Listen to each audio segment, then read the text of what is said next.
Estamos iniciando mais uma noite de cursos aqui na Construção Histórica em Mauá. E hoje eu estarei apresentando um pouco sobre a história empresarial em Porto Alegre.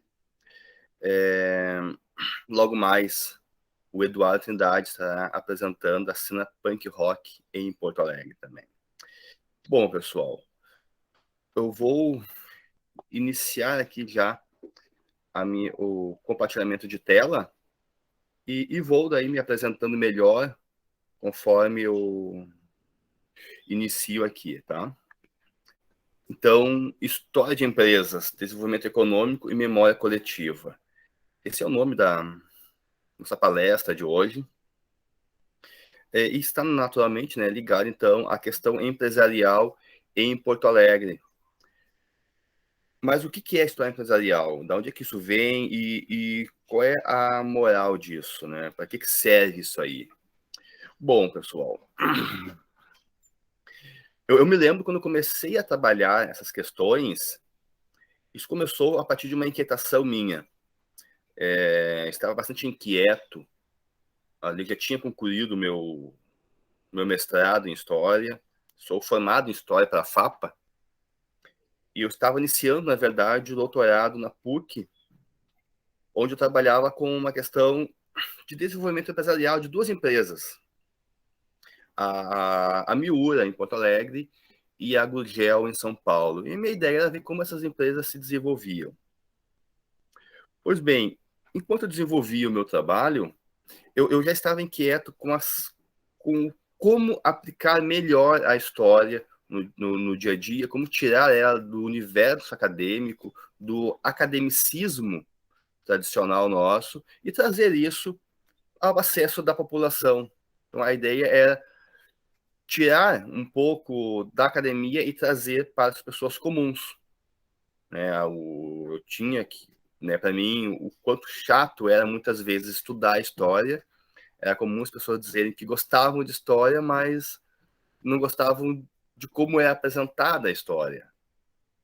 Então, surgiu a oportunidade de eu fazer uma disciplina lá na administração da PUC para o meu trabalho.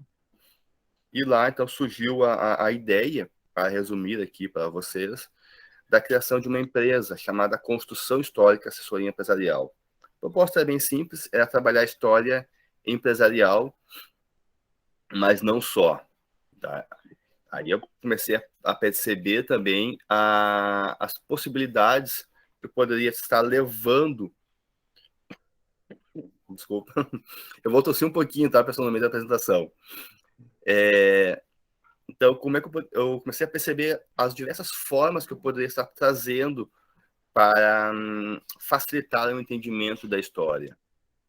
Tirar um pouco daquela ideia de história apenas política, ou apenas cultural, ou apenas econômica. Né? E como é que eu poderia fazer uma salada de fruta disso tudo aí, de uma forma bem simples. Então, o que busca a história empresarial?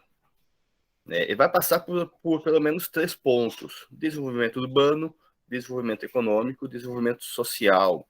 E interligando tudo isso, a questão cultural.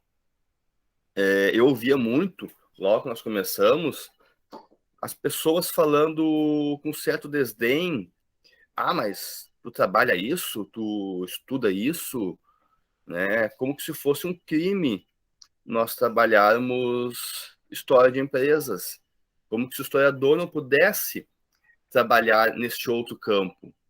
Então, nós tivemos que ir desenvolvendo e estudando, né, justamente para justificar o porquê que era importante trabalhar história empresarial. Mostrar que, para entender o desenvolvimento social, o crescimento das cidades, a relação de pertencimento dos próprios trabalhadores com aquele espaço que eles trabalham, é importante trabalhar como se desenvolve a empresa, como se desenvolve, como pensa esses empresários ou empreendedores, como quisermos chamá-los. Então, ali em 2014, nós criou forma, após 2 anos de estudos, especificamente como montar essa empresa, com 2 anos de muita pesquisa, e daí nós começamos a descobrir iniciativas semelhantes, né, bem antigas, inclusive, como ali a questão da tempo e a memória e a identidade, fundada lá em 88, é a primeira que eu tenho registro disso, mas ela trabalha apenas a memória empresarial. E daí vai organizar arquivos, acervos pessoais, centros de documentos empresariais, na mesma forma que a Tempo e Memória, que é fundada aí 9 anos depois, e pelo que eu pude pesquisar, ela sai de dentro da própria memória e identidade. Não tenho certeza disso, mas tudo indica que sim. E segue na mesma linha. Também memória empresarial, gestão de documentos, né, editoração de livros. Encontramos essas duas atuam em São Paulo, são compostas por historiadores também. E em Minas Gerais, nós encontramos uma outra criada em 98, que é Escritório de Histórias. Tem uma pequena diferença, uma sensível diferença. O princípio básico é o mesmo das outras duas, mas ela trabalhava com algo interessante, que era as memórias dos bairros, né? As memórias da cidade, e nós achamos interessante isso. Mas nós não queríamos repetir isso, queríamos fazer algo diferente, algo que fosse evidentemente inovador. Então, em 2014, nós se criou forma jurídica, a construção histórica, fazendo exatamente tudo isso que as demais já faziam, mas propondo coisas novas, em todos os aspectos. Novidade na forma de fazer uma exposição, novidade na forma de apresentar os resultados.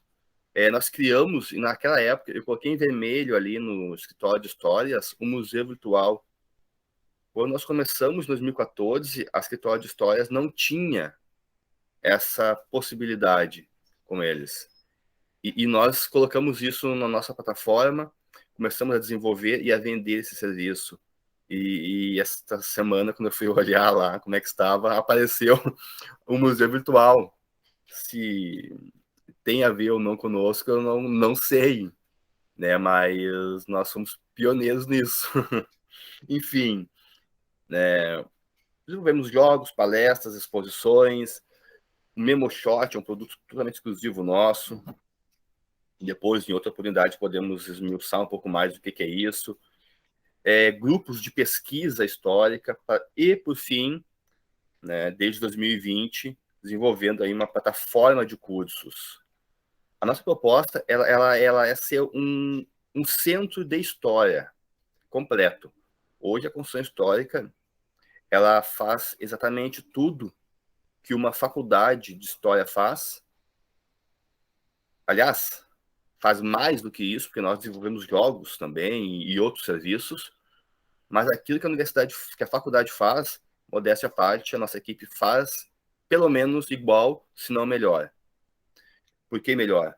Porque nós conseguimos produzir livros com uma didática muito mais fluida para as pessoas das mais diversas formas terem acesso, né, conseguirem ler. Quando se pensa um livro, não é só pensar um livro de pesquisa, né, é pensar o tamanho da fonte, como é que vai ser distribuído esse texto, como é que fica melhor para as pessoas de maior idade lerem isso, né, quem vai ler, não, mas tem que contar a história para os pequenos também, então tem que ter mais desenho, tem que ter isso, tem que ter outros recursos.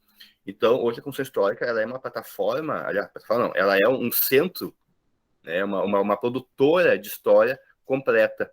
E isso nos diferencia completamente dessas outras 3 empresas. E por conta disso, nós fomos diversas vezes destaques em jornais, em revistas, e realmente surgindo desde 2014 como uma empresa de inovação. Nosso início foi dentro do Parque Tecnológico do Tecnopuc, como uma empresa de inovação. E a partir dessas percepções nossas, é que nós começamos, então, a trabalhar com as diversas histórias de empresas. Ou seja, não só contar como é que um empresário enriqueceu, como é que ele saiu do nada e virou o bam, bam, bam. Não, é mostrar os pontos fortes, os pontos fracos, como é que se relaciona, como é que entra questões políticas, econômicas, como é que entra o trabalhador neste meio. Então, é muito mais amplo o nosso tipo de abordagem. Bom, verificando isso, nós vamos então para a questão de Porto Alegre. Temos aqui uma imagem do nosso cais do Porto.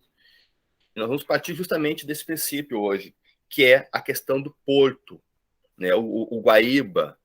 Nós temos ali aquelas boxes ali, né? Aquelas nuvenzinhas de falas ali.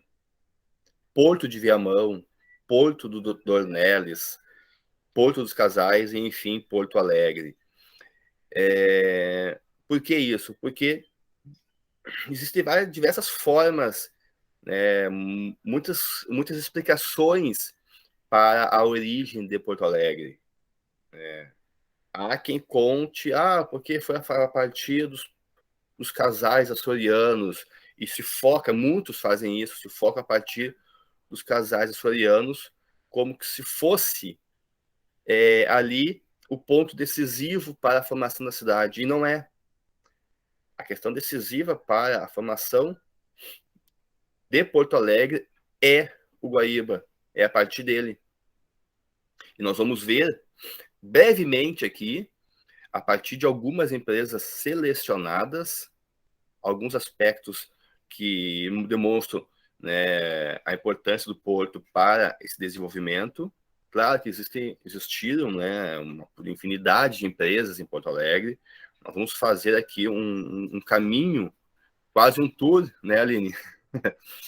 Por algumas empresas e selecionadas também por nós, a partir de uma linha que nós pensamos, mas puxando esse ponto inicial a partir do Guaíba.